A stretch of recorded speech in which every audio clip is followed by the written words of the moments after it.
watch as Nick puts 5 milliliters of commercial bleach in each of these flasks.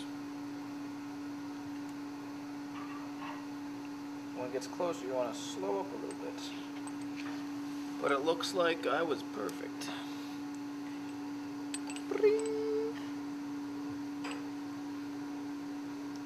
Bleach. Do you know what that is, Andrew? Let's tell these kids what household uses bleach has. Well, I know it can clean.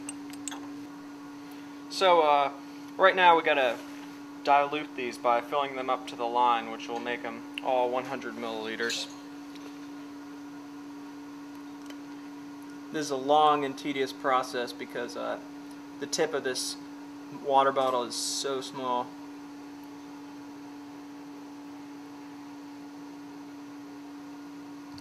Wow, this is just going to take forever. I think I'm going to take a shortcut.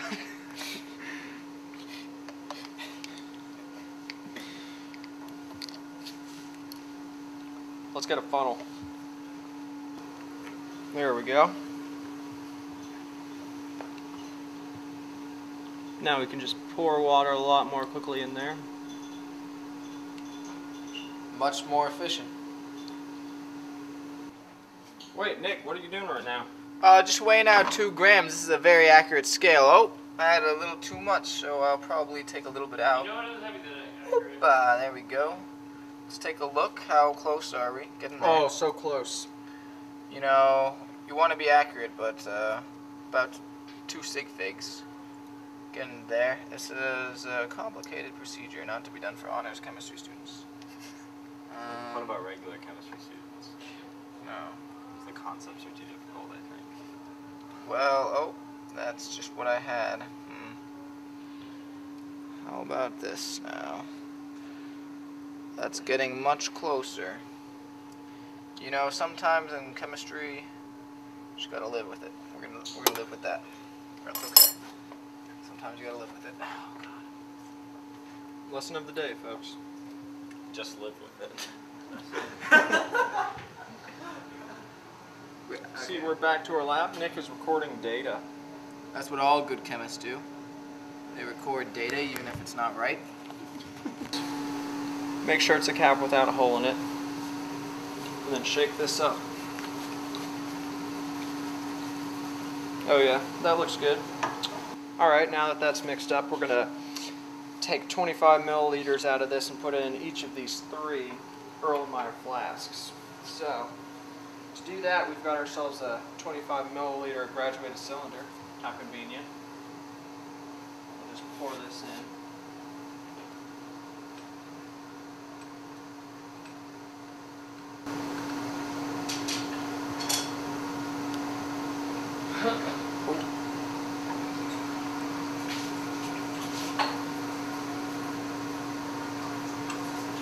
Look at that accuracy.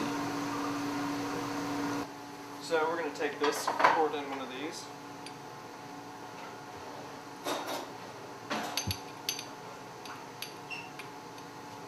And this is, at this point, we're going to add the Ki to this. So take one of these pre-measured 2-gram containers. Just get all that in there. Wow, look at that reaction. Wow, and yeah. Let me get a close-up of that, Andrew. 5 milliliters. Oh, wow. Of water, and then you're gonna add your hydrochloric. I bet you guys are wondering how that turned so red. Anyways, this red coloring comes from the I3 minus that forms when bleach comes in contact with potassium iodine. Now that we've got all 3 Erlenmeyer flasks filled with the 25 milliliters of diluted bleach and Ki, now we got to add some water to each of these. In chemistry, this is called dual wielding. Notice how I am using both hands to simultaneously add water to the beaker. By beaker, I mean graduated cylinder. This doubles my efficiency, allowing me to go in for the double kill rampage. Mix that up real good. Shake it like a Polaroid picture. Shake it, shake it, shake it, shake it, shake it, shake it, shake it, shake it, shake it, shake it like a Polaroid picture. Hey, shake it, shake it, shake it, shake it, shake it, shake it, shake it, sugar. So now we got to take over these solutions over to the fume hood because we're going to be adding some HCl, and when you add that to this concoction, it creates chlorine gas. A no-no if you care about health. How many milliliters are we getting? Exactly 2 milliliters, Andrew. I mean, we're ready to make some chlorine gas. I thought so. So let me look at the lab notebook before we do something we don't want to do. Reaching for some.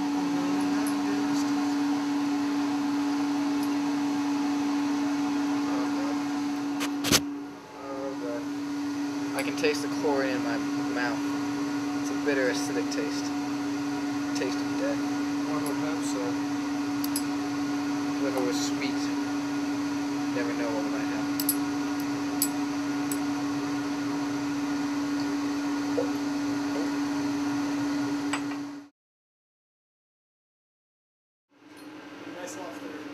Oh, welcome back. We're here continuing the lab that we started yesterday. Come on over. I'll show you what we have set up. We have our 3 solutions. These are 3 trials, and we are going to titrate this with sodium thiosulfate. As you can see, we also have a beaker full of starch. And by beaker, I don't mean beaker, I mean one of these pipettes. So, let's go ahead and get started then. Alright. Alright, so for this next part of the experiment, we're going to fill our burette with sodium thiosulfate solution. Whoa, hold on there, Nick. Don't you know what you gotta do before you fill a burette with any of the solution you want to use? No, what's that, Andrew? You gotta rinse it twice with distilled water. Indeed you do. Any AP chemist student should know that. You're right. We all forget sometimes. Just pour a little bit of water down there. Oh, don't overflow. Don't overflow. That'll be enough. You only really need 5 milliliters. Oh, well, you know, better safe than sorry. That's my motto. I'm not a Boy Scout, but, you know, I'm always prepared. Gonna fill this up. Oh, not filling. Appears to be stuck. Uh-oh. What is going on here? Indeed. This is bizarre. Well, that's why you do these run-throughs. Yep. Sometimes they just don't work. We'll have to get another burette. Indeed we will. I'll just smash this one now so I don't use this again. I made sure to take care of this burette so none of our classmates would ever encounter the same problem again. Put this in the broken glass bin.